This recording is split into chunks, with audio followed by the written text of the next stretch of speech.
Welcome to a Show Me using your 3D printed vertebra. The first thing you need to do is to place your vertebra down so that the spinous process is pointing down, so to make sure you've got it the right way up as it would be in a living person.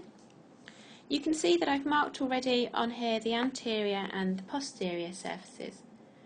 The first thing we're going to look at is the vertebral body. The vertebral body is responsible for transmitting the weight of the spine, and in typical thoracic vertebra it's often described as being heart-shaped, although I do see that sometimes this requires a little stretch of the imagination. Now the vertebral body is connected to the posterior parts of the vertebra via the pedicles. The pedicle meaning stalk, and then just lateral to the pedicle is the transverse process, and as you know, the transverse process is responsible for the articulations with the facet of the rib. Now moving posteriorly from the transverse process, we then have the lamina,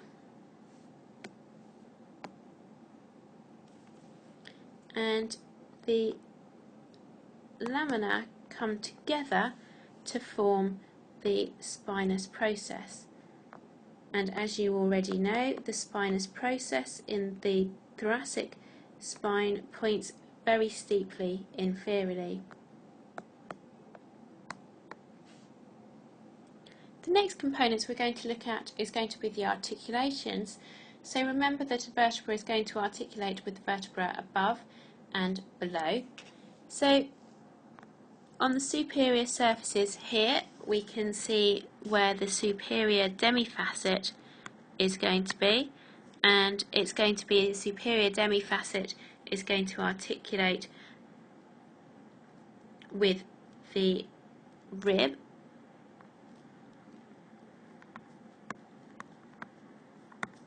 just there. Now it's a little bit difficult to see in this picture, but you can see it easily on your vertebra. Sticking up is the superior articular process there, and the superior articular process is going to articulate with the vertebra above.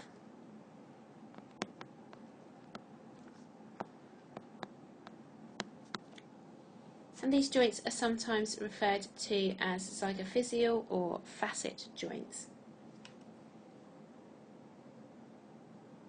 You can see the large vertebral foramen. Remember, foramen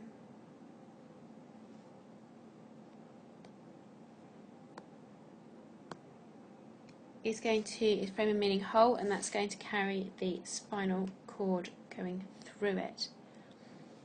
We're also going to have a facet for articulation, and so the final facet is going to be here, and this is the facet for articulation with the tubercle of the rib.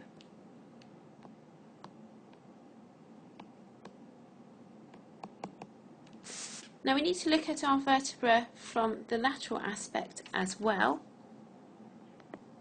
So I've taken this photo just holding the vertebra slightly rotated, and you can really clearly see this long inferiorly pointing spinous process.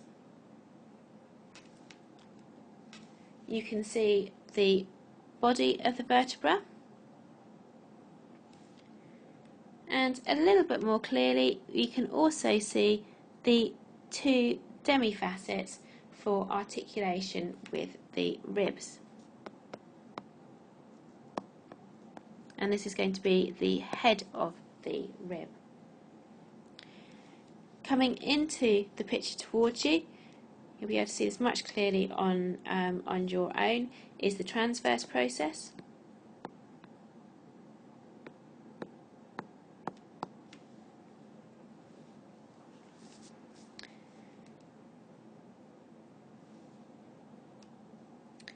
And the final part to add to, if you can borrow a friend's vertebra, you can join them together and you will be able to see how this area here is going to form the intervertebral foramen, and the intervertebral foramen is where the spinal nerves are going to exit. So well done, you have now gone through all the key features of your typical thoracic vertebra. Well done.